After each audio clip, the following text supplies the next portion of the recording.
I never thought the words, "You're too old to celebrate," would be the greatest gift my family ever gave me. Those 6 words, spoken with such casual cruelty at what should have been my golden wedding anniversary dinner, opened my eyes to a truth I'd been too blind to see for decades. By the end of that night, I'd already called my lawyer. Not to change my will. Oh no, that would come later. First, I had something far more interesting planned. Something that would teach them that age isn't about the number of candles on your cake, but about knowing exactly when to blow them all out and start a brand new fire. Before we jump back in, tell us where you're tuning in from. And if this story touches you, make sure you're subscribed, because tomorrow, I've saved something extra special for you. My name is Margaret Chen, though everyone calls me Maggie. At 72, I'd lived what most would consider a full life. 45 years of marriage to Richard, who passed 3 years ago. 2 children who grew up in our sprawling Victorian home in Monterey Bay. A successful career as a pediatric nurse that spanned 3 decades. By all accounts, I should have been settling into a quiet retirement, tending to my garden and waiting for occasional visits from family. But that's not quite how things turned out. The morning of my 45th wedding anniversary started like any other. I woke up alone in the master bedroom, sunlight filtering through the lace curtains Richard's mother had given us as a wedding gift. Even after 3 years, I still reached for his side of the bed, my fingers finding only cool sheets where warmth used to be. Anniversaries were harder without him, but I'd learned to make peace with the solitude. Or so I thought. I padded downstairs to the kitchen, my joints protesting slightly, nothing unusual for someone my age, despite what my yoga instructor insisted about 70 being the new 50. The kitchen, with its recently updated marble countertops and professional-grade appliances, felt too large for just one person. I'd renovated it 2 years ago, partly to keep busy after Richard died, partly because my daughter Patricia had insisted it would increase the property value. Patricia, even thinking her name brought a complicated mix of emotions. My firstborn, my achiever, my constant critic. She'd called the night before to confirm our anniversary dinner plans, her voice carrying that particular tone of obligation I'd grown accustomed to over the years. "Mother, we'll pick you up at 6 sharp. Please be ready. You know how Marcus hates waiting." Marcus, her husband of 15 years, was a corporate attorney who treated time like a billable commodity. Everything in their life ran on his schedule, including, apparently, commemorating my wedding anniversary. I made myself a cup of Earl Grey, using the good china because Richard always said life was too short for everyday dishes. As I sipped my tea, I noticed the family photo on the mantel, taken 5 years ago at Patricia's insistence. We looked happy enough, all properly dressed and positioned. Patricia and Marcus in the center, their twin daughters Sophie and Emma flanking them. My son Daniel on the left with his wife Jennifer, and Richard and me, slightly to the side, as if we were already being gently moved toward the margins. The IA doorbell rang, interrupting my reverie. I found a delivery man holding an enormous bouquet of roses. 50 of them, I counted later. The card read, "For Mom on your special day.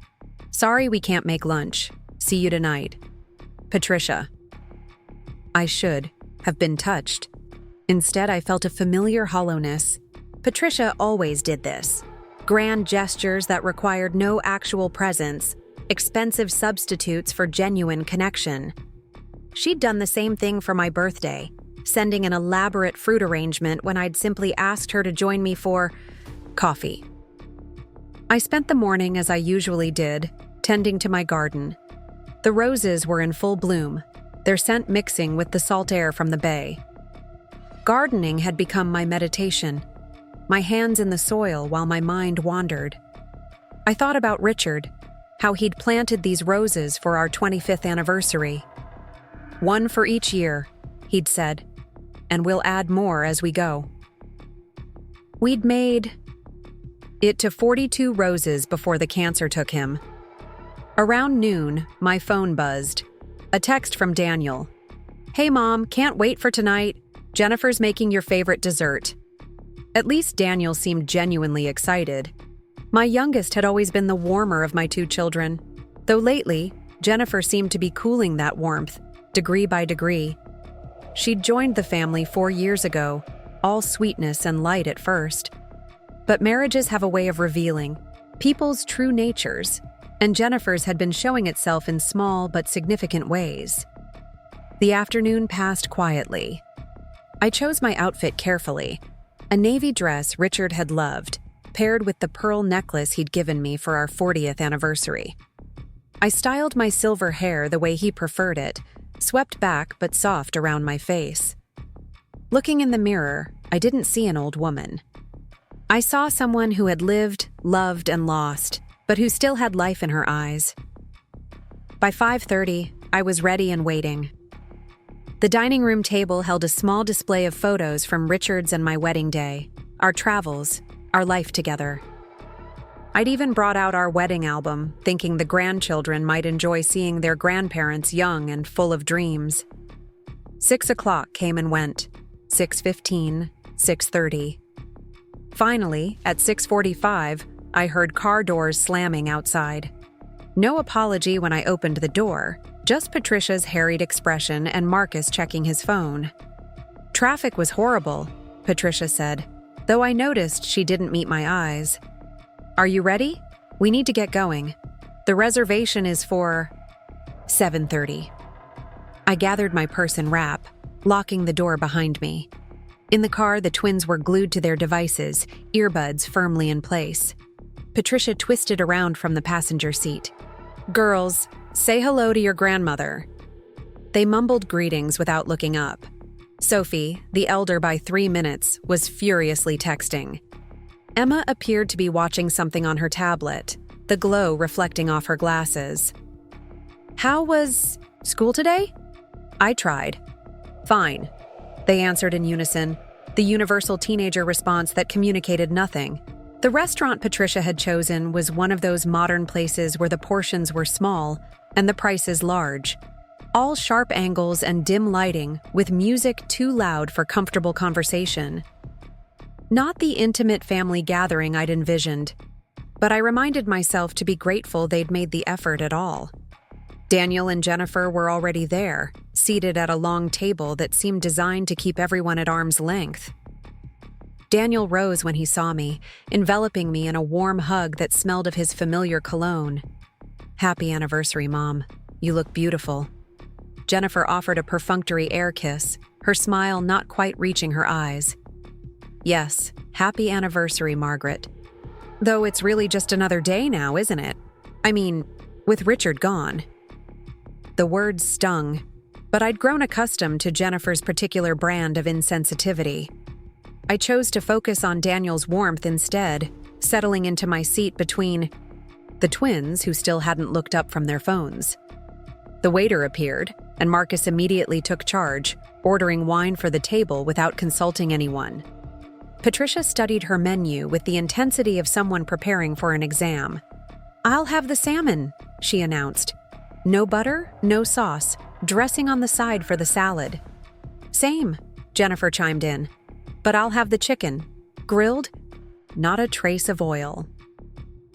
I noticed the twins exchange glances.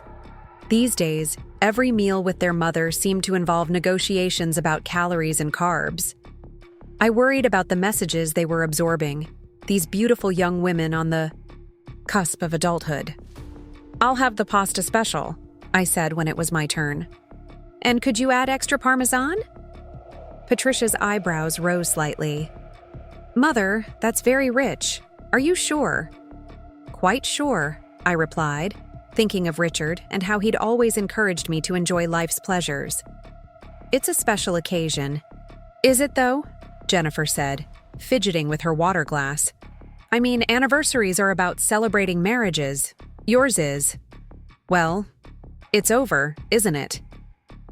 The table fell silent. Even the twins looked up from their devices.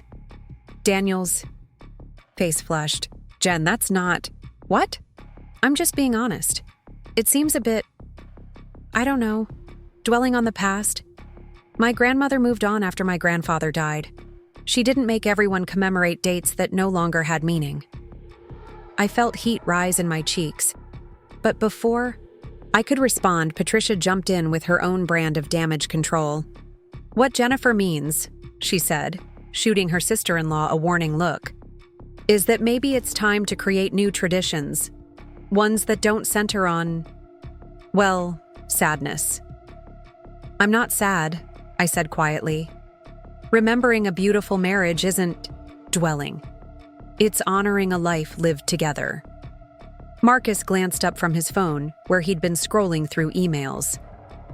"Speaking of moving forward, Patricia and I wanted to discuss something with you tonight." Here it comes, I thought. Every family dinner lately seemed to include some new plan for my life, always presented as being for my own good. "We've been looking at some wonderful senior communities," Patricia said, pulling out her tablet. "Active living, they call it. Full of people your age, lots of activities, much better than rattling around in that big house alone." "I'm not rattling," I said. Preparing and narrating this story took us a lot of time, so if you are enjoying it, subscribe to our channel. It means a lot to us. Now back to the story. "I love my home." "But it's so much maintenance," Jennifer added, suddenly very interested in the conversation. "All those stairs, that huge garden. At your age, wouldn't it be nice to just relax?" At your age. There it was again, the phrase. That seemed to precede every suggestion that I shrink my life to fit their comfort level. "I manage quite well," I said. "The stairs keep me active, and the garden is my joy." "For now," Marcus said, his lawyer voice engaging. "But we need to think long-term. Property taxes are increasing. Maintenance costs are significant.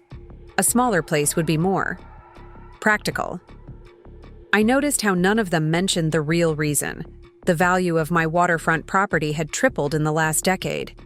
The house Richard and I had bought as struggling young professionals was now worth several $1,000,000.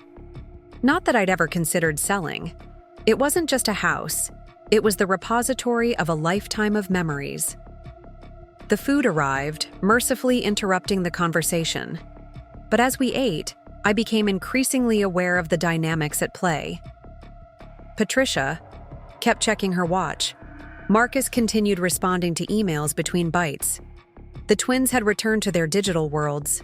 Jennifer picked at her dry chicken while making comments about everyone else's food choices. Only Daniel seemed present, but even he appeared uncomfortable, caught between loyalty to his wife and love for his mother. It was Sophie who delivered the final blow, though I don't think she meant it unkindly. Looking up from her phone, she asked, "Grandma, why do you still celebrate your anniversary? Isn't that kind of weird? Like having a birthday party for someone who's not there?" Before I could answer, Emma added, "Mom says you should be dating. That grandpa wouldn't want you to be alone." I looked at Patricia, who had the grace to appear embarrassed. "I may have mentioned that you're still young enough to meet someone," she admitted. 72 isn't what it used to be. Though, it's probably too old for anniversary parties, Jennifer said with a laugh that tinkled like breaking glass. "I mean, at a certain point, isn't it a bit much? Like those women who keep wearing their wedding rings years after their husbands die. It's sweet, but also a little sad." "Jennifer," Daniel warned. "What?" "I'm trying to help. Holding on to the past isn't healthy. My therapist says—" "Your therapist isn't here," I said, my voice sharper than intended. "And neither, apparently, is the family I thought I was having dinner with. I see a table full of people more interested in managing my life than celebrating it." "Mother, don't be dramatic," Patricia said. "We're here, aren't we? We made time in our busy schedules. To tell me I'm too old to remember my husband? Too old to live in my own home? Too old to celebrate love?" Marcus set down his phone. "No one said you were too old." "You've done nothing but say it," I interrupted. "In a dozen different ways." My age seems to be the only thing about me that interests any of you anymore." "That's not fair," Patricia protested. "We worry about you, all alone in that big house holding on to memories. It's not healthy." "According to whom? You, Jennifer's therapist? Some article you read about seniors needing to downsize?" I pushed back my chair, standing despite the protest in my knees. "I may be 72, but I'm not dead. I'm not senile. And I'm certainly not too old to recognize when I'm being patronized. By my own family." "Grandma," Sophie said, looking genuinely distressed. "We didn't mean—" "I know you didn't, sweetheart," I said, softening my tone for her. "But words have power, and the words I've heard tonight have made something very clear to me." I pulled on my wrap, gathering my dignity around me like armor. "You think I'm too old to celebrate my anniversary? Fine, I'll celebrate in my own way, and trust me, it will be memorable." "Mother, please sit down," Patricia said, her face flushing with embarrassment as other diners turned to look. "You're making a scene." "No," I said calmly. "I'm making an exit. Daniel, would you be kind enough to drive me home?" Daniel was already standing, reaching for his keys. "Of course, Mom." "Daniel, don't enable this," Jennifer hissed. "She's being ridiculous." "No," he said quietly. "She's being hurt. There's a difference." As I walked through the restaurant, my head high despite the tears threatening to fall, I heard Marcus mutter something about emotional manipulation, and Patricia responding about attention-seeking behavior. The words followed me into the cool night air, where Daniel was already holding the car door open. We drove in silence for several minutes before he spoke. "I'm sorry, Mom. That wasn't okay." "No," I agreed. "It wasn't. Jennifer doesn't mean to be cruel, she has opinions." "Everyone has opinions, darling. The question is whether we choose kindness or cruelty and how we express them." He pulled into my driveway, the automatic lights illuminating the path Richard had laid himself, stone by stone. "Do you want me to come in?" "No, sweetheart. I need some time to think." "About what?" I patted his cheek, this son who still had gentleness in him despite the hardness creeping in around the edges. About the difference between growing old and being treated as old. About the gift of clarity that comes when people show you exactly who they are. Inside, the house felt different somehow. Not empty, but expectant, as if it were waiting for something to shift. I walked through the rooms, touching familiar objects, seeing them with new eyes. The kitchen Patricia wanted me to abandon. The stairs Jennifer thought were too dangerous. The garden Marcus considered a burden. But mostly, I thought about the will sitting in my safe, the one that divided everything equally between my children, with provisions for the grandchildren's education. The will I'd updated after Richard died, believing that fairness meant equal shares, that love could be measured in percentages. I poured myself a glass of the good wine, the one Richard and I saved for special occasions, and raised it to his photo on the mantel. "They think I'm too old to celebrate our love," I told him. "Too old to live fully. Too old to matter beyond what I can leave them." In the photo, Richard's eyes crinkled with the laugh lines I'd love to trace with my fingers. He'd never worried about age, never saw it as anything but evidence of a life fully lived. "Every year is a gift," he used to say. "Every anniversary, a miracle." I finished my wine and reached for my phone. My lawyer's after-hours number was programmed in, a perk of 30 years of friendship beyond our professional relationship. "Helen," I said when she answered, "I know it's late, but I need to make an appointment. As soon as possible." "Is everything all right, Maggie?" "Everything's perfect," I said, surprising myself with how much I meant it. "I've just had a moment of absolute clarity, and I want to act on it before I second-guess myself." "Sounds intriguing. Tomorrow morning, 9 o'clock?" Perfect. As I hung up, I caught sight of myself in the hallway mirror. The woman looking back at me didn't look too old for anything. She looked like someone who just remembered she still had choices, still had power, still had the ability to rewrite her own story. They thought I was too old to celebrate? Oh, I'd show them a celebration. But it wouldn't be the kind they expected, wrapped in gift paper and tied with a bow. This celebration would be wrapped in legal documents and tied with the kind of truth that only comes when you stop trying to earn love that should be freely given. I climbed the stairs to my bedroom, taking them easily, despite what Jennifer might think, and pulled out a fresh journal. At the top of the first page, I wrote, "The anniversary gift, a new chapter begins." Then I began to write, documenting every word, every slight, every moment of clarity from the evening. Not out of bitterness, but out of necessity. Because tomorrow, when I sat in Helen's office, I wanted to remember exactly why I was doing what I was about to do. They were right about one thing. At 72, I was too old. Too old for pretense, too old for conditional love, too old to pretend that being family meant accepting disrespect wrapped in concern. But I wasn't too old to change my life. In fact, I was exactly the right age to finally understand what Richard had always known. That life is too short and too precious to waste on people who only see your value in what you can leave behind.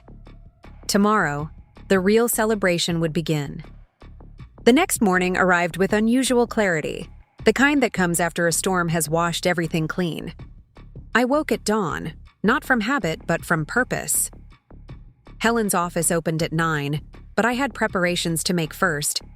I started with breakfast, proper scrambled eggs with cheese, toast with real butter, and coffee strong enough to fuel decisions. As I ate, I pulled out files I hadn't touched in years: financial statements, property deeds, investment portfolios. Richard had always handled these things, but after his death, I'd forced myself to understand every detail. Knowledge is power, he used to say, and I was about to wield mine. The phone rang at 7:30. Patricia, of course. She had the unique ability to make concern sound like criticism. "Mother, about last night. Good morning to you too, dear. Daniel told me you were upset. I think we should talk." We did talk. Extensively. About my age, my limitations, and my apparent inability to know what's best for myself. That's not what we meant. "Patricia, I have an appointment this morning. We'll have to continue this another time." "An appointment? With whom? Your doctor. Is something wrong?" The worry in her voice might have softened me once. Now I recognized it for what it was: concern about her inheritance, not my health. "Nothing's wrong. In fact, everything's becoming quite right. Have a good day, dear." I hung up before she could respond, a small rebellion that felt surprisingly satisfying. Helen's office was in the historic district, a converted Victorian that spoke of old money and older secrets.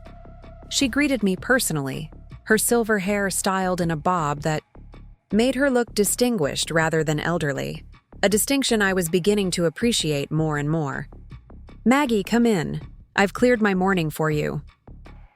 Her private office was all leather and mahogany, with floor-to-ceiling windows overlooking the bay. We'd met here countless times over the years, usually for routine matters. This was anything but routine. "Tell me what's prompted this urgency," she said, settling behind her desk with a legal pad. I told her everything. Not just about the dinner, but about the pattern I'd finally recognized. The gradual erosion of respect. The transition from mother to burden. The subtle and not so subtle suggestions that I was taking up too much space in my own life. Helen listened without interrupting, occasionally making notes. When I finished, she leaned back, studying me over her reading glasses. "And what would you like to do about it?" "I want to rewrite my will, completely." "I see. In what way?" I'd spent the sleepless hours thinking about this, and my answer came without hesitation. "I want to create a trust. Something that ensures my legacy goes to those who value not just my assets, but my existence. Go on. My house. They're so eager for me to leave it. Fine. It will go to the Monterey Bay Marine Sanctuary. Richard and I used to volunteer there. They can turn it into an education center, maybe name it after him. Helen's pen moved across the page. And your other assets? I want to set up scholarships for nursing students, particularly those interested in pediatric care. Full rides, including living expenses. I spent 30 years watching families struggle with medical bills while trying to care for sick children. This could help. That's quite generous. What about your family? Oh, I'm not cutting them out entirely. I'm not cruel despite what they might think. But I want conditions. Helen's eyebrows rose slightly. What kind of conditions? For Patricia and Marcus, they'll receive a modest sum, enough to pay off their mortgage, but only after they've completed a financial literacy course and volunteered at least 100 hours at a senior center. I want them to see that old doesn't mean useless. Interesting. And Daniel? Daniel will receive more. He still has kindness in him, but I want to protect that kindness from Jennifer's influence. His inheritance will be in a trust, accessible only to him, with provisions for the twins' education. And Jennifer? Jennifer gets exactly what she thinks I'm worth. Nothing. Well, perhaps I'll leave her my therapist's number. She seems to value professional opinions so highly. Helen chuckled. You've given this considerable thought. I've had considerable provocation, but there's more. I outlined the rest of my plan. Personal items with sentimental value would go to specific charities. My jewelry to women's shelters, where beauty could remind someone of their worth. My books to the library, with a special collection for children's literacy programs. Even my garden tools had a destination, the community greenhouse that taught immigrants how to grow food in their new home. This is comprehensive, Helen said when I finished. But I have to ask, are you doing this out of anger? No, I said, surprising myself with the truth of it. I'm doing it out of clarity. For years, I've been so focused on being fair that I forgot about being intentional. Why should I leave money to people who see me as an inconvenience? Why not use it to make a real difference? And you're certain? Once we execute this, it will be difficult to change. Helen, I'm 72. If I can't trust my own judgment now, when can I? Besides, I'm not planning to die anytime soon. This isn't about punishment, it's about purpose. She nodded slowly. All right. I'll need a few days to draft everything properly. We'll want it ironclad, especially given the likely challenges. They'll contest it? Wouldn't you? When they discover the house alone is worth over $3 million? Let them. I'll be beyond caring by then. Although, a thought occurred to me. I want to add one more thing. A letter, to be read at the will reading. Something that explains my decisions. Of course. Would you like to write it now? No. I want to live with these choices for a bit first. Make sure they're coming from the right place. We spent another hour going over details, ensuring every decision was documented. As I prepared to leave, Helen touched my arm. Maggie, if you don't mind my asking, what will you do now? With your life, I mean. Live it, I said simply. On my terms, at my pace, without apology. It's rather liberating, actually. Walking back to my car, I felt lighter than I had in years. The morning fog was burning off, revealing a crystalline, blue sky. Perfect weather for new beginnings. My phone had 6 missed calls from Patricia and 2 from Daniel. I ignored them all, driving instead to the marina. Richard and I used to walk here every Sunday, watching the sea lions and breathing in the salt air. I hadn't been back since his death, afraid the memories would be too painful. But now, standing on the weathered boards, I felt only peace. A young couple passed by, hand in hand, probably in their 70s themselves. The woman smiled at me, and I smiled back, recognizing a fellow traveler who understood that life doesn't end at any particular number. "Beautiful day," she said. "Getting better all the time," I replied. I spent an hour there, planning. If my family thought I was too old to matter, I'd show them what this old woman could do. First on my list, the travel I'd postponed for some day. Richard and I had dreamed of seeing the Northern Lights, walking the Camino de Santiago, taking cooking classes in Tuscany. Someday had arrived. My phone rang again. This time it was Jennifer. "Margaret, I wanted to apologize for last night. I may have been a bit insensitive." Interesting. Jennifer never apologized without an agenda. "Thank you, Jennifer. That's kind of you to say." "Yes. Well, Daniel was quite upset with me. He made some valid points about respecting our elders. Our elders, as if I were a category rather than a person. Anyway," she continued, "I was hoping we could have lunch. Just the two of us. Clear the air?" Every instinct screamed trap, but curiosity won. "All right, where and when?" "How about that new place downtown? Seascape? Tomorrow at 1? "I'll be there." After she hung up, I sat in my car for a moment considering. What could Jennifer want? The answer came quickly. Daniel must have told her about my appointment this morning. Patricia's calls, Jennifer's sudden apology. They were circling like sharks who'd scented blood in the water. Perfect. Let them circle.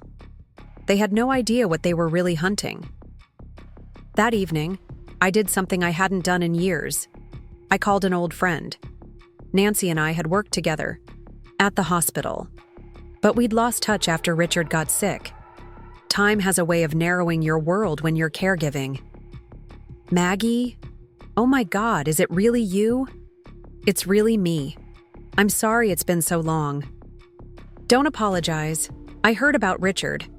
I should have reached out, but I didn't know what to say." "Nobody does. That's why they usually say the wrong thing. Listen, Nancy, I was wondering, are you still doing those adventure travel groups?" "The Wild Women Tours? Absolutely. Just got back from ziplining in Costa Rica. Why? Are you thinking of joining us?" "I'm thinking of a lot of things lately." "Well, it's about time. We have a trip to Iceland planned for next month. Northern Lights, glaciers, the whole works. Interested?" Iceland, the Northern Lights. Richard would have loved it. "Count me in." "Seriously? Maggie Chen is going to leave her garden for 2 weeks? This Maggie Chen is going to do a lot of things people don't expect."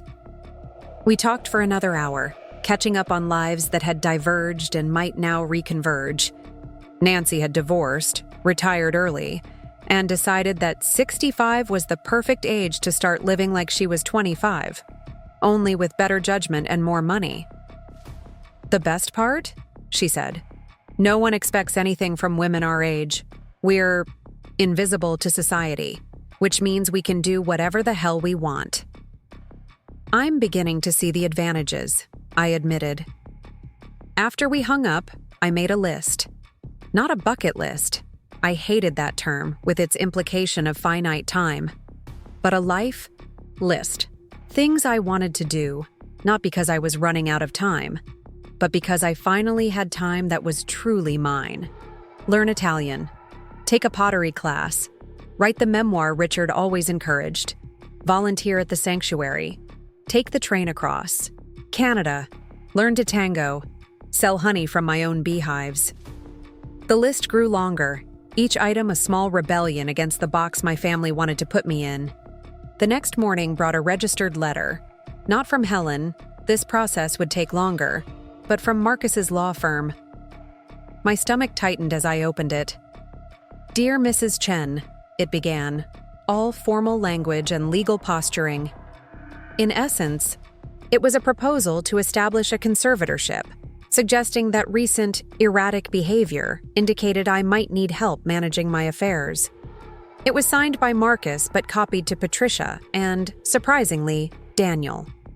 So this was their play. If I wouldn't cooperate with their plans, they'd try to force the issue. The letter cited my emotional outburst at dinner, my refusal to consider reasonable housing alternatives, and my impulsive decision-making as evidence of potential cognitive decline. I should have been angry. Instead, I laughed. Actually, laughed standing in my kitchen, holding this ridiculous letter. They'd just given me the best gift possible, written proof of their intentions.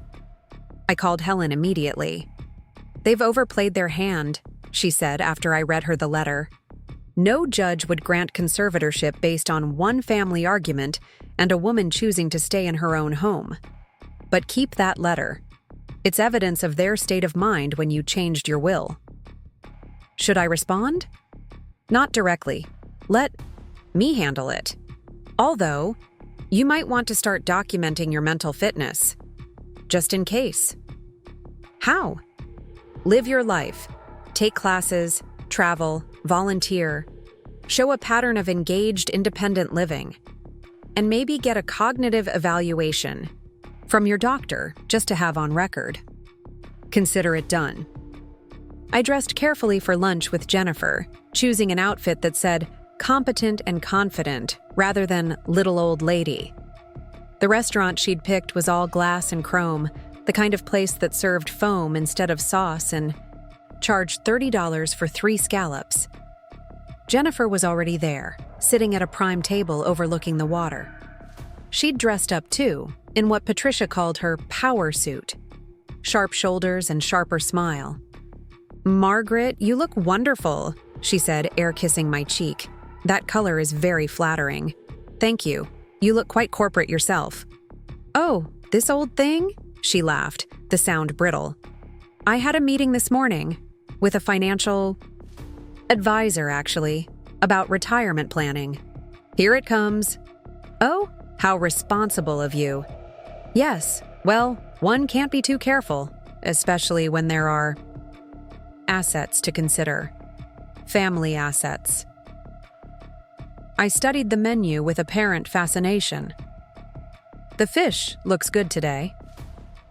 "Margaret." She leaned forward, dropping her voice to a confidential tone. "I think we should be honest with each other." "By all means." "Daniel told me you saw a lawyer yesterday. Helen Morrison?" "Did he? How interesting that he knew who I was seeing."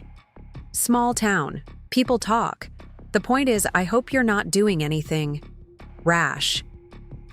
"Like what, Jennifer? Protecting my own interests?" "Making decisions about my own life. Like punishing your children for caring about you." I set down my menu slowly. "Is that what you think happened? That expressing concern for my well-being is the same as caring? Patricia is worried sick. She couldn't sleep last night. Because she's concerned about me? Or because she's concerned about her inheritance?" Jennifer's mask slipped for just a moment, revealing something cold underneath. "That's unfair. She's your daughter." "Yes, she is. Which is why it hurt so much to hear her discussing my life as if I were already gone. Tell me, Jennifer, when? Did I become a problem to be solved rather than a person to be loved?" "You're being dramatic." "No, I'm being honest. Something this family seems to have forgotten how to do." The waiter appeared, and we ordered in tense silence. When he left, Jennifer tried a different approach. "Look, I understand you're upset about the anniversary dinner. We handled it badly. But cutting people out of your will..." "Who said anything about cutting people out?" "Then you're not..." "I'm reevaluating. There's a difference." "Tell me, Jennifer, what do you think I'm worth?" What? "Financially. What do you think my estate is worth?" She fidgeted with her napkin. "I don't know. The house must be valuable given the location.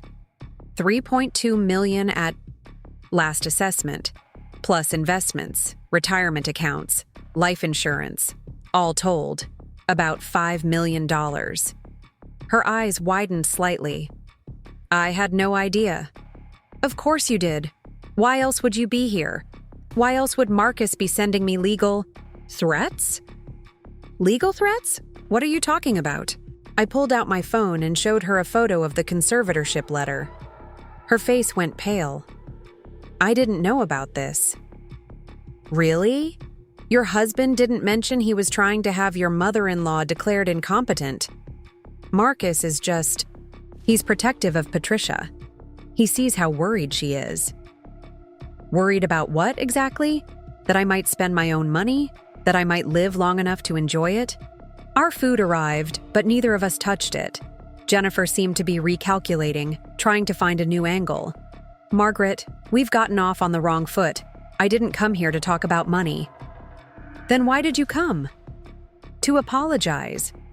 And to share some news. I'm pregnant. The words hung between us like a challenge. I studied her face, looking for truth. Congratulations, I said finally. Daniel must be thrilled. He doesn't know yet. I wanted to tell you first. After all, you'll be a grandmother again. Will I? Or will I be too old to be trusted with a baby? Too senile to babysit? Too fragile to be involved?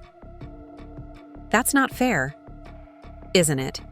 You've made your opinion of my capabilities quite clear.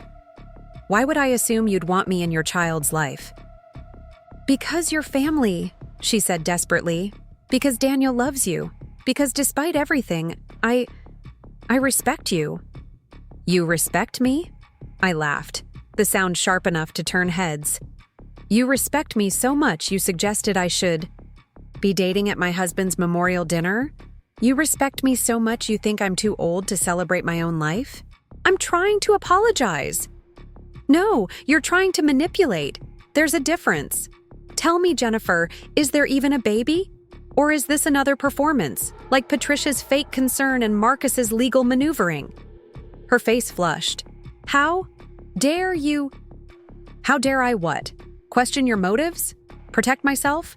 Refuse to play the role you've assigned me? I've been daring to do a lot lately. You might want to get used to it.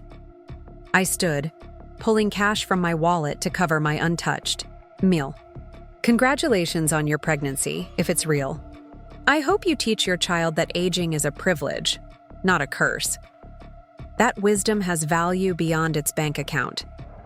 That love shouldn't come with conditions or expiration dates. Where are you going? To live my life. The one you all think. I'm too old to have. Oh, and Jennifer? You might want to tell Marcus that if he wants to play legal games, he should remember that I can afford better lawyers than he can. Have a lovely afternoon. I left her sitting there, mouth open, her power suit suddenly looking like costume armor that didn't quite fit. Outside, the sun was shining, and I had a phone call to make. Dr. Patel, it's Margaret Chen. I need to schedule a comprehensive cognitive evaluation. Yes, the full battery, as soon as possible. If they wanted documentation of my mental state, I'd give them documentation. Then I'd frame it and hang it next to my passport, the one I was about to fill with stamps from all the places Richard and I never got to see together. But first, I had a stop to make. The animal shelter was on my way home, and I'd been thinking about getting a dog. Not to replace Richard. Nothing could do that. But to add new love to my life. Because despite what my family thought, my heart wasn't too old to expand. The universe, it seemed, was just beginning to show me what 72 could look like when you stopped apologizing for it. The Monterey Bay Animal Shelter smelled of industrial cleaner and hope. I walked past the cacophony of barking dogs, each one a story of abandonment or loss, until I reached the quieter section where the older animals waited. Most people want puppies, the volunteer explained, her name tag reading Sarah. The senior dogs often wait longest.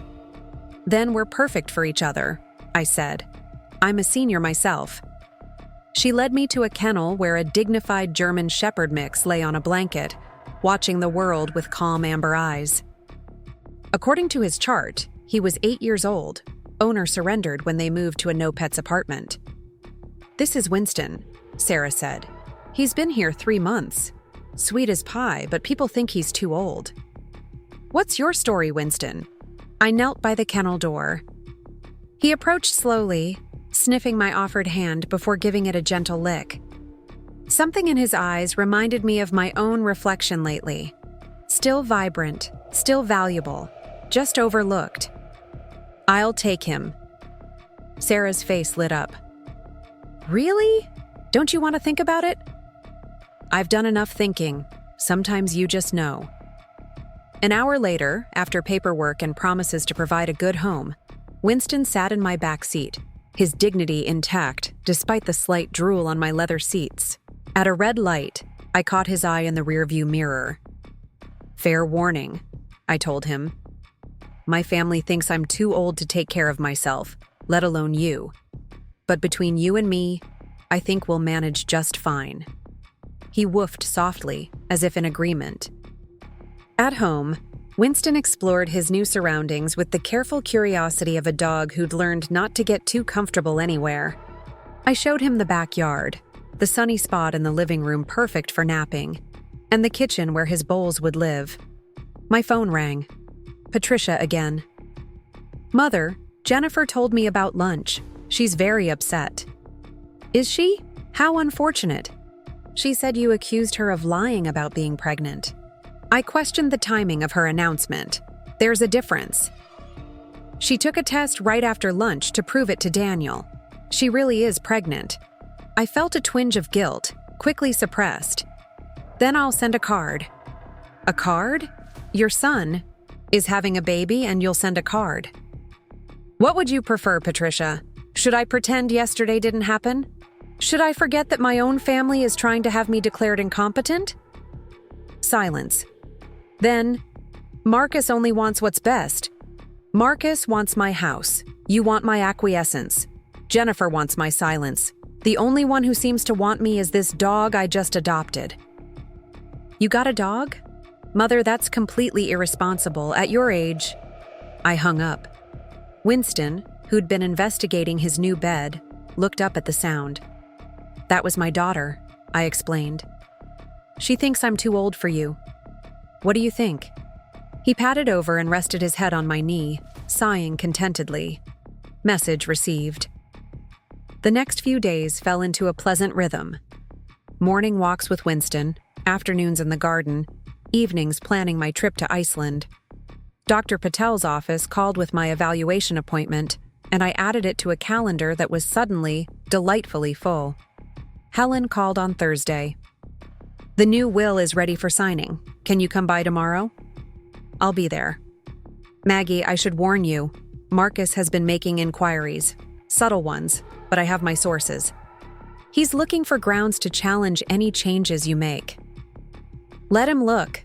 I've been documenting everything. I've even started a video diary, talking about my decisions and why I'm making them. Date stamped, backed up to the cloud. If they want to claim I'm not of sound mind, they'll have hours of evidence to the contrary." Smart. See you tomorrow. That evening, while Winston dozed at my feet, I pulled out my laptop and began researching. Not flights or hotels this time, but something different. Charitable organizations that aligned with my values. Scholarship foundations. Wildlife preserves. Programs that fed the hungry, housed the homeless, educated the eager. If my family saw me only as a bank account, I'd show them what that account could do in the right hands. The doorbell rang around 8. Daniel stood on my porch, hands in his pockets, looking like the boy who used to come to me with scraped knees and broken hearts. "Hi, Mom. Can I come in?" Of course.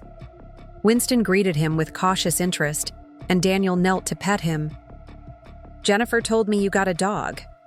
Among other things, I'm sure." "Mom." He straightened, facing me with those earnest eyes that reminded me so much of Richard. "I didn't know about the conservatorship letter, I swear. Marcus copied me without asking." "But you knew about the lunch ambush." I knew Jennifer wanted to apologize.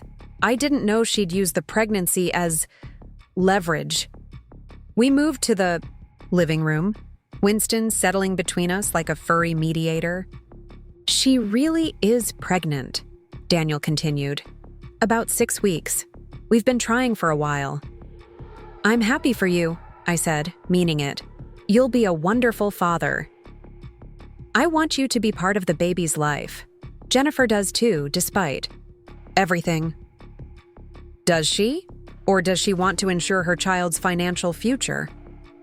That's not fair. Daniel, your wife suggested I was pathetic for celebrating my anniversary. She called me old, sad, ridiculous. Now she wants me involved with her child? What's changed except her awareness of how much I'm worth? He had the grace to look ashamed. She says things without thinking sometimes. No, she says exactly what she thinks. That's the problem. What can I do to fix this? I studied my son, this gentle soul caught between loyalties. You can't fix it. This isn't about you, sweetheart. It's about me finally understanding that love shouldn't require me to shrink myself to fit others' comfort. Are you writing us out of the will? There it was, the question they all danced around. I'm writing myself into it, I said. For the first time, I'm considering what I want my legacy to be beyond a payday for people who count my breaths. Daniel, your sister has called me 6 times this week. Has she called me that many times in the past year? Your wife, who barely tolerates my presence at family dinners, suddenly wants to have lunch? Marcus is trying to legally control me? If it's not about money, what is it about? He couldn't answer. I love you, I continued. I've loved you since the moment they placed you in my arms. But love doesn't mean I have to accept disrespect. It doesn't mean I have to pretend that aging is a character flaw or that my continued existence is an inconvenience.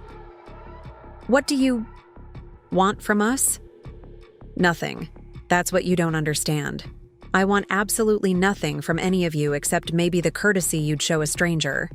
Instead, I get treated like a problem to be managed, a resource to be preserved until harvest. Daniel left shortly after, Winston walking him to the door as if to ensure he really went. I sat in the gathering darkness, not bothering with lights. Sometimes clarity comes better in the shadows. The next morning, I signed my new will with Helen and 2 witnesses, one of whom was Sarah from the animal shelter. It felt like signing a Declaration of Independence. It's done, Helen said, securing the documents in her safe. Your legacy is now what you choose it to be. Good. Now I need one more thing. Can you recommend a real estate agent? A discreet one. Her eyebrows rose. You're not selling the house? God, no. I'm buying another one. A small cottage in Carmel I've had my eye on. Nothing fancy, just a place to write and think. Maybe rent it out when I'm traveling. Making plans? Making a life. One that's entirely mine. She gave me a name, and by the following week, I was touring the cottage. It was perfect. 2 bedrooms, ocean views, a garden that needed love. The kind of place Richard would have wanted for our retirement if we'd been brave enough to fully retire. I'll take it, I told the agent. Don't you want to think about it? Discuss it with your family? My family doesn't live here. I will. The purchase would use a chunk of my liquid assets, but it felt like buying freedom. A place where one could suggest I needed smaller spaces or fewer stairs. A place where Winston and I could write the next chapters without editorial input. My phone rang constantly now. Patricia, Daniel, Jennifer, even Marcus tried calling. I let them all go to voicemail, listening later with anthropological interest to their escalating concern. Mother, this is getting ridiculous. Call me back. Patricia, imperious as always. Mom, please, we need to talk about this rationally. Daniel, still trying to mediate. Margaret, I think we've all gotten off track. Perhaps family counseling? Jennifer trying a new angle. Mrs. Chen, this is Marcus Wellington. We need to discuss your recent financial decisions. Not even pretending to be family now. I did call someone back, though, Nancy, about the Iceland trip. I've booked our flights, she announced. 3 weeks of adventure. Think you can handle? I'm counting on it. Good. Oh, and I invited my friend Ruth. She's 78 and just finished climbing Kilimanjaro. You'll love her. 78 and climbing mountains. The world was full of people refusing to be defined by numbers.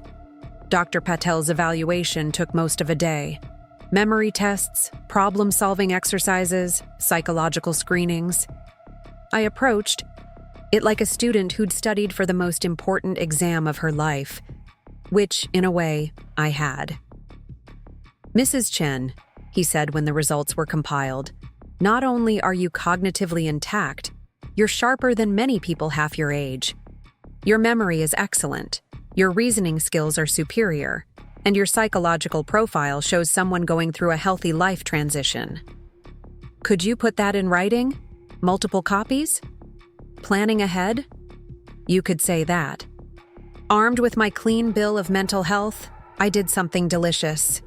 I sent copies to Patricia, Daniel, and one to Marcus's law firm marked, "For your files." No note, no explanation. Just the undeniable proof that their concerns about my competence were unfounded. Patricia called within an hour. What is this supposed to prove? Nothing. Everything.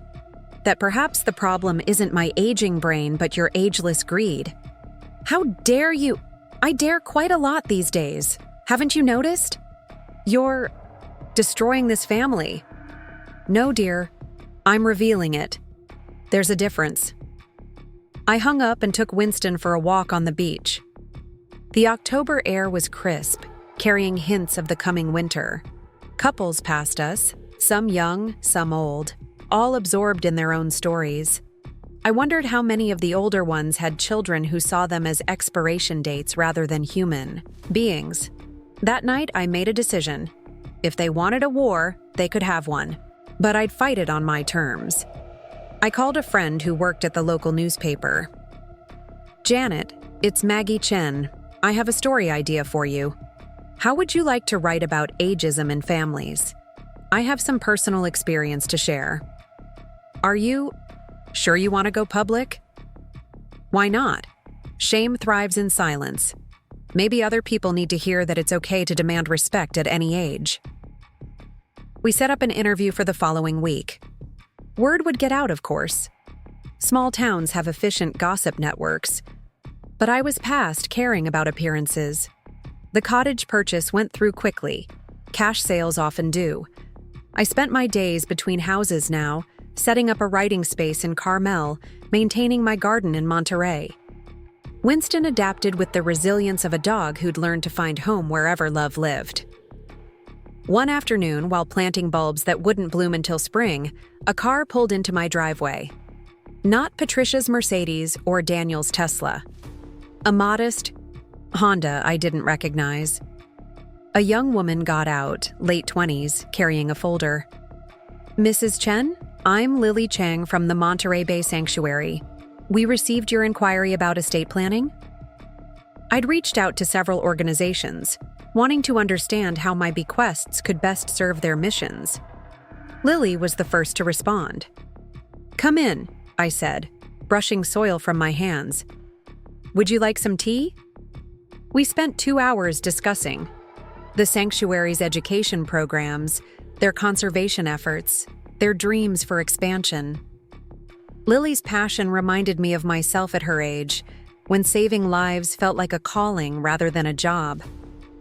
Your house would make an incredible education center, she said, looking around with wonder.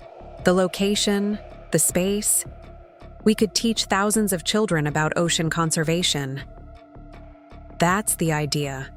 Richard would have loved knowing the house served such a purpose. Your family must be so proud of your generosity. I smiled. Let's just say they'll be surprised. After she left, I sat in my living room, imagining it filled with curious children learning about tide pools and whales. Much better than Patricia turning it into a showcase for her dinner parties. The newspaper interview ran the following Sunday. Janet had done a beautiful job, balancing my story with research on elder emotional abuse and statistics on family financial exploitation. The headline read, "When love comes with a price tag, one woman's stand against ageist expectations." My phone exploded. Friends I hadn't heard from in years called to express support. Strangers left messages thanking me for speaking out, and predictably, my family went nuclear. Marcus showed up at my door that evening, Patricia in tow, Daniel. And Jennifer waited in the car, either too embarrassed or too strategic to join the confrontation. "How could you?" Patricia demanded, pushing past me into the house. "Airing our private business in the newspaper?" "The same way you could try to have me declared incompetent," I replied calmly. "Publicly." Marcus's face was purple with rage. "You've humiliated us. My partners are asking questions. Clients are calling." "How unfortunate. Perhaps you should have thought of that before threatening me with legal action." "We were trying to help you." Patricia's voice cracked with what might have been genuine emotion. "You're alone. You're making impulsive decisions." "I'm living. Something you seem to find threatening." "This isn't you," she insisted. "Dad would be horrified." "Your father would be proud," I cut her off. "He always said the measure of a life was what you contributed, not what you accumulated. He'd understand why I'm choosing purpose over propriety." "Purpose? You call publicly attacking your family purpose? I call refusing to be diminished purpose. I call choosing respect over relatives purpose. I call living my last decades on my own terms purpose. If that attacks you, perhaps you should examine why." Winston appeared, placing himself between me and them, a gentle but clear statement of loyalty. "You got a guard dog now?" Marcus sneered. "I got a friend. Something you might understand if you saw me as more than a potential inheritance." They left with threats of lawsuits, promises to contest any will changes, warnings about destroying family bonds. I watched their car disappear, feeling nothing but relief. "Just you and me now, boy," I told Winston. And that's more than enough. The days before Iceland passed in a blur of preparation and anticipation. I bought proper gear, got Winston settled with a lovely pet sitter, and tried to contain my excitement. 72 years old and about to see the Northern Lights. Richard would have been so pleased. The night before my departure, Daniel came by alone. "I read the article," he said simply. "You're right. We've been terrible." "Not terrible. Just typical. So focused on what you think I should be that you forgot to see who I am." "Can we fix this?" "I don't know. Can you see me as a person rather than a problem? Can Jennifer stop calculating my worth? Can Patricia stop managing my life? Can Marcus stop threatening me?" "I want to try." "Then try. But I won't wait anymore. I've got living to do." He hugged me goodbye, and for a moment, I felt the boy he'd been, the one who brought me dandelions and called them flowers. "I love you, Mom. Whatever happens with everything else, I love you. I love you too. But sometimes love isn't enough. Sometimes you need respect too." The flight to Iceland felt like crossing more than an ocean. Nancy met me at JFK for our connection, introducing me to Ruth, who indeed radiated the energy of someone who'd conquered mountains. "So, you're the one causing family earthquakes," Ruth said with approval. "Good for you. I rewrote my will after my nephew asked when I was planning to die. Left everything to a scholarship fund for older women going back to school. He about had a stroke. What is it about money that makes families forget humanity?" I wondered aloud. "It reveals what was always there," Nancy said wisely. "Money doesn't change people. It unmasks them." Iceland was everything I'd dreamed and more. The landscape looked like another planet, all ice and fire and possibility. We soaked in geothermal pools, hiked glaciers, ate fish so fresh it practically swam to our plates. And on our third night, the aurora borealis danced across the sky, in ribbons of green and gold. I stood in the darkness, tears freezing on my cheeks, watching the universe perform its ancient ballet. Richard should have been there. But in a way, he was. In my courage to finally come, in my refusal to wait, for someday any longer. "Make a wish," Ruth whispered. "I already did," I whispered back. "I wished for this." We stayed up until dawn, drinking hot chocolate and sharing stories of lives fully lived. Nancy talked about her divorce, how it freed her to discover who she really was. Ruth described mountain peaks and marathon finishes, each one proof that age was just a number on a calendar. "You know what I love about being our age?" Ruth said as the sun painted the snow-covered mountains pink. "Everyone underestimates us. They see gray hair and wrinkles and assume we're finished. Meanwhile, we're just getting started." When I returned home, tanned and energized despite the jet lag, I found Winston waiting with the patient joy only dogs possess. My house felt different, not empty but expectant, as if it too was ready for whatever came next. The mail had piled up. Between bills and advertisements, I found a thick envelope from Helen's office. Inside, a letter informed me that Patricia and Marcus had officially filed to contest any will changes, citing undue influence and diminished capacity. I laughed, actually laughed. Undue influence? From whom? My dog? Diminished capacity? I'd just spent 2 weeks hiking in Iceland. I called Helen. They actually did it. They did, and they'll lose. I've been documenting everything, including their attempts at coercion. If anything, they've made the case for why you needed to change your will. What now? Now we let them exhaust themselves and their resources fighting the unfightable. Meanwhile, you keep living your life. Document everything. Take pictures. Keep receipts. Show the court a woman in full possession of her faculties and her freedom. With pleasure.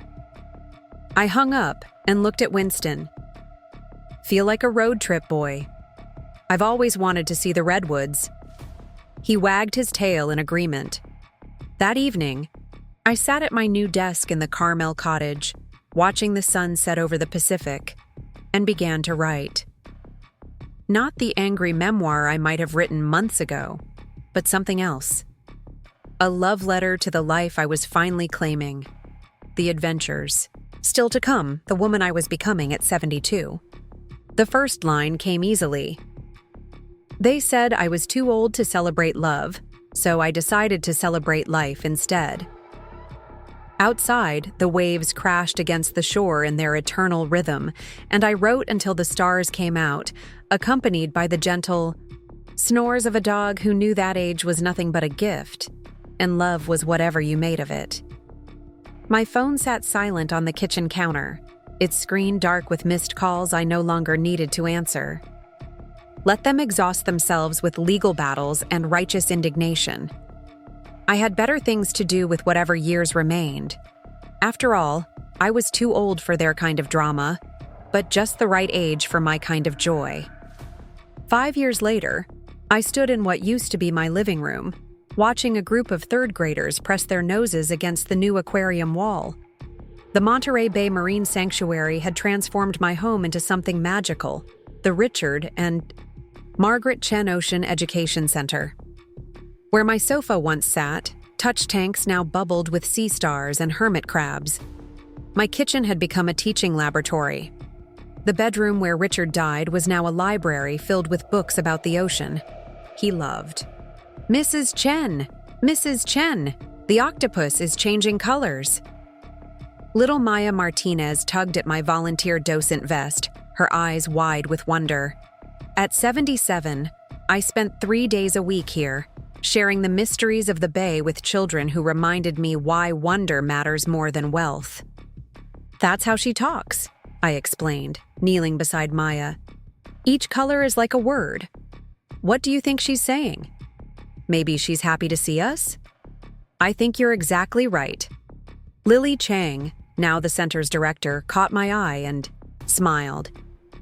She'd invited me to cut the ribbon when the center opened 2 years ago, insisting I deserved the honor. The local news covered it, of course. Local woman's unique legacy brings ocean education to thousands. Patricia hadn't attended. After my shift, I drove to the Carmel cottage, where Winston II, yes, I'd adopted another senior dog after my first Winston passed peacefully at 12, waited on the porch. This Winston was a golden retriever mix with a gray muzzle and the patience of a saint. He'd been returned to the shelter twice for being too mellow. Their loss, my gain. The cottage had evolved into more than a writing retreat.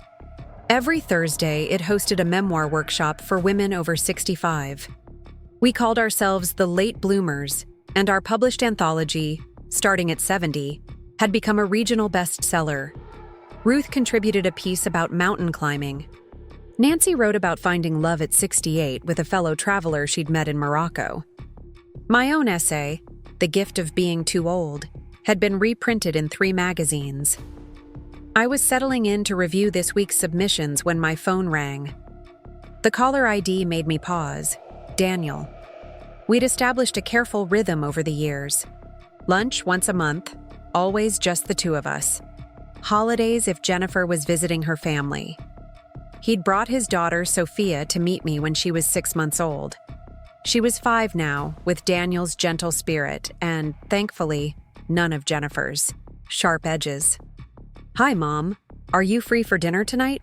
There's something I need to tell you. We met at a quiet restaurant in Pacific Grove, the kind of place that served comfort food without apology.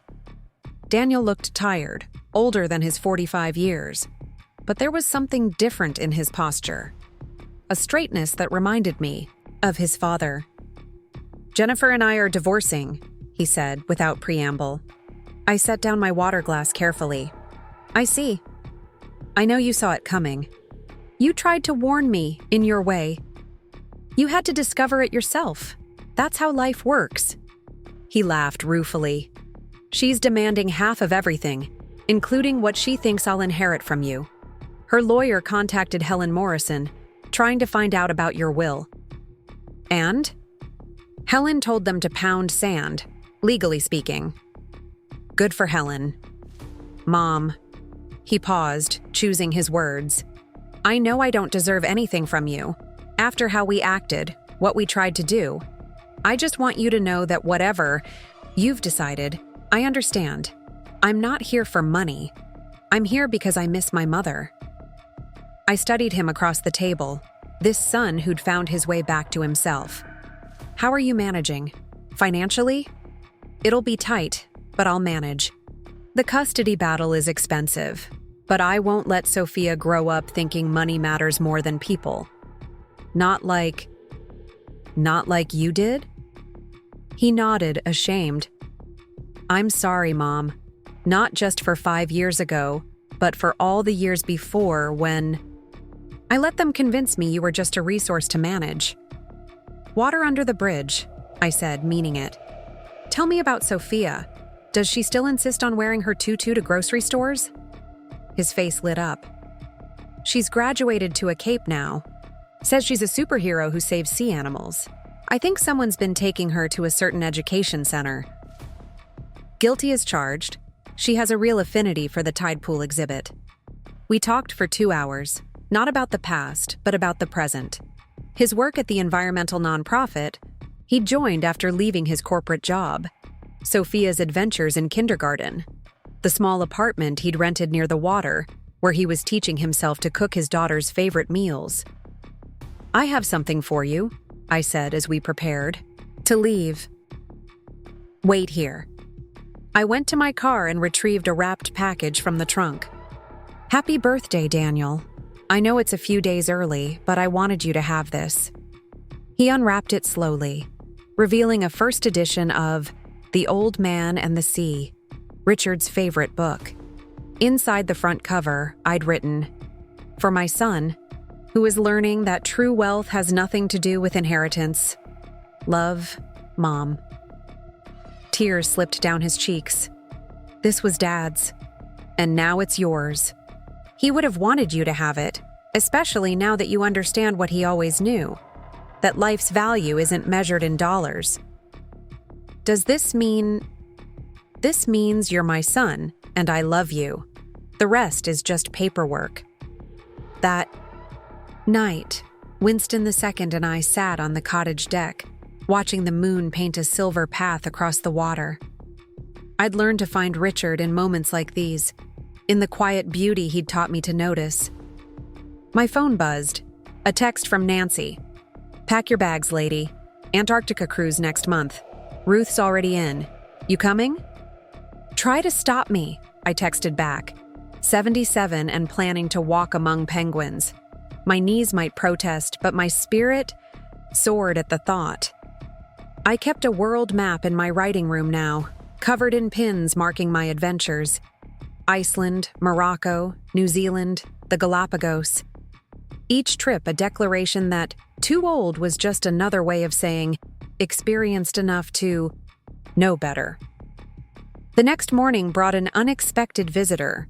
Patricia stood at my door, looking uncomfortable in her designer suit. We hadn't spoken directly in 3 years, not since the legal battle over my will had been dismissed with prejudice. "Hello, Mother." "Patricia, this is a surprise. May I come in?" I stepped aside, noting the silver threading through her expensively maintained hair, the lines around her mouth that spoke of disappointment rather than laughter. Winston II sniffed her cautiously, then retreated to his bed. "I heard about Daniel's divorce," she began, perching on the edge of my writing chair. "Did you?" "Jennifer called me. She seems to think I might help her case by testifying about your mental state. And will you?" She looked around the cottage, taking in the bookshelves, the desk covered with manuscript pages, the photos from my travels. "You've published a book." "2, actually. The memoir comes out next month." I saw the education center. "They have your wedding photo in the lobby." That was Lily's idea. Silence stretched between us, years of hurt and misunderstanding filling the space. Finally, Patricia spoke again. "Marcus left me." "Oh?" "6 months ago, found someone. Younger, more manageable. He said I'd become bitter." She laughed, the sound sharp with irony. "Imagine that." "I'm sorry." "Are you?" "Yes. No one deserves betrayal, Patricia. Not even someone who's hurt me." I drove by the house, our old house, last week. Saw all those children learning about ocean life. In the room where I grew up. Her voice caught. "It looks happy." "It is happy. It's serving a purpose beyond possession." "I possess nothing now," she said quietly. "Marcus took everything in the divorce. The prenup I insisted on to protect our assets protected his instead. Poetic justice, I suppose. What will you do?" "I don't know. I'm 52 years old, and I don't know who I am without money to count and property to manage." She looked at me directly for the first time. "How did you do it? Start over?" "I didn't start over. I started." "What's the difference?" "Starting over implies you failed the first time. Starting means you're finally ready to begin." She stood to leave, then paused at the door. "The girls, Sophie and Emma, they're in college now. Berkeley and Stanford. They ask about you sometimes. They're welcome to visit. They always were." "I know. I taught them all the wrong things, didn't I? About value and worth and what matters. You taught them what you believed. Beliefs can change." "Can they? Even at 52? "Especially at 52. You're young, Patricia. You have decades to become whoever you want to be." She left without asking for money, without mentioning the will, without demanding anything. Progress, perhaps. Or maybe just exhaustion. Either way, I wished her well in my heart. Forgiveness, I'd learned, was more for the forgiver than the forgiven. The memoir launch took place at the Education Center, full circle in the best way. Local authors, workshop members, and strangers who'd followed my story packed the room that used to host Christmas dinners and birthday parties.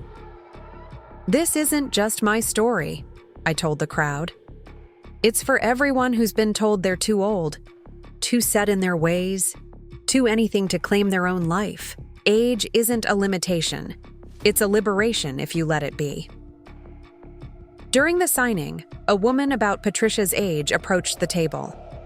"My mother-in-law says I should move into a retirement home," she said. "I'm only 68. After reading your article, I bought a motorcycle instead." "Good for you. What did your family say?" "They're convinced I've lost my mind. I've never been saner." I signed her book with a flourish. "Ride free, live fully. The best rebellion is a life well lived." Daniel brought Sophia to the launch. She wore her cape, of course, and spent most of the time at the touch tanks, explaining to anyone who'd listen that sea cucumbers weren't actually vegetables. During a quiet moment, she climbed onto my lap.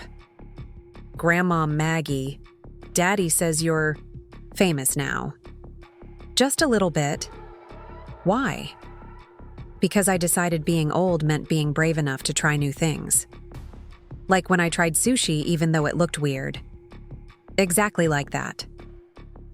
"Then I want to be old too." Daniel met my eyes over her head, smiling with the warmth I'd missed for so many years. Later, as they prepared to leave, he handed me an envelope. "What's this?" "Read it later," he said, kissing my cheek. Just know that I meant every word. At home, Winston II curled at my feet as I opened Daniel's letter. Inside, a check for $5,000 and a note. "Mom, this isn't about inheriting anything. It's about contributing something. Please accept this donation to your scholarship fund. Dad would understand. Sometimes the best gifts are the ones we give forward. Thank you for showing me that wealth isn't what we leave behind, but what we build while we're here. All my love, Daniel." I added his check to the scholarship fund, which had already sent 12 women back to nursing school. One graduate now. Worked at the Education Center, bringing her own children to learn where Grandma Maggie's kitchen used to be. That evening, Helen called with news. Jennifer's lawyer finally gave up. Without Patricia's support or any evidence of impairment, they have no case. Good. How's the estate planning seminar going? Booked solid. Your story inspired dozens of people to rethink their legacies. One woman is leaving her mansion to become a shelter for elderly pets. Another is funding a program that teaches kids to cook with their grandparents. Richard would have loved that. He would have loved what you've become, Maggie. I've always been this. I just needed permission to show it. Permission? From whom? From myself. Later that week, while preparing for my Antarctica trip, I found a letter slipped under the cottage door. Patricia's handwriting, careful and formal. Mother, I've enrolled in community college, social work. It seems there are many women who need to learn what you tried to teach me, that our value doesn't diminish with age or divorce or loss. I'm starting as you suggested. Not over, just starting. Maybe one day, when I've become someone worth knowing, we could have coffee. Not as creditor and debtor, not as judge and defendant, but as two women who've learned to chart their own courses. I'm proud of what you've done with the house. Dad would be too. Patricia. I tucked the letter into my journal, another unexpected gift from a life that kept surprising me. Tomorrow, I'd reply. Tonight, I had packing to do. The suitcase lay open on my bed, waiting to be filled with thermal layers and waterproof gear. In the corner, my writing desk held the first chapters of my next book. Adventures at 77, a love letter to late blooming. Winston II patted over, resting his gray muzzle on the suitcase edge, looking mournful. "Don't worry," I told him. "Daniel and Sophia will spoil you rotten while I'm gone. And when I get back, we'll start planning the next adventure." "I'm thinking maybe the Inca Trail?" He wagged his tail, game for anything as long as we were together. My phone rang. Nancy, calling about final trip details. In the background, I could hear Ruth arguing with someone about whether 78 was too old for ziplining in New Zealand. "Tell Ruth she's only too old when she decides she is," I called out. "You hear that?" Nancy relayed. "Maggie says you're immortal until proven otherwise." "Damn right," Ruth's voice carried clearly. "These young pups at the adventure company have no idea what they're dealing with. We've got stories to write and mountains to climb, literally." "Speaking of which," Nancy said, "I met someone who wants to join our memoir group. She's 93 and just finished her first triathlon." "Bring her on. We need someone to make the rest of us look young." We laughed, planning and dreaming like teenagers with credit cards and AARP discounts. 5 years ago, they'd said I was too old to celebrate love. Now I celebrated daily, in the children learning at the center Richard would have adored, in the women finding their voices in my workshop, in the son rediscovering his values, even in the daughter taking her first tentative steps toward a different life. The moon rose over Carmel Bay, full and bright, painting the water silver. Somewhere, perhaps, Richard watched and smiled. I'd kept my promise to him, to live fully until the very end. But more importantly, I'd kept my promise to myself, to never again shrink to fit someone else's definition of what a woman my age should be. Tomorrow would bring new challenges: the scholarship committee meeting, physical therapy for the knee that complained about all my adventures, a video call with Sophia to plan our next tide pool expedition, a response to Patricia, careful but kind, the final packing for Antarctica, where Ruth swore we'd toast the penguins with champagne. But tonight, I sat with my dog, my books, my memories and my plans, rich beyond any measure my family had tried to impose. They'd been right about one thing: I was too old.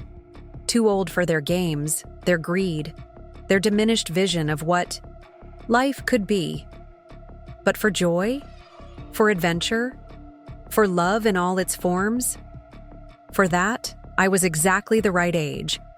And I planned to keep proving it, one defiant, delicious day at a time. Winston II sighed contentedly, settling in for the night. Outside, the waves whispered their eternal stories. Inside, an old woman who'd learned the difference between aging and surrendering picked up her pen and continued writing her story, the one where the heroine discovers that the best chapters come after everyone else thinks the book should end. Up next, you've got 2 more standout stories right on your screen. If this one hit the mark, you won't want to pass these up. Just click and check them out.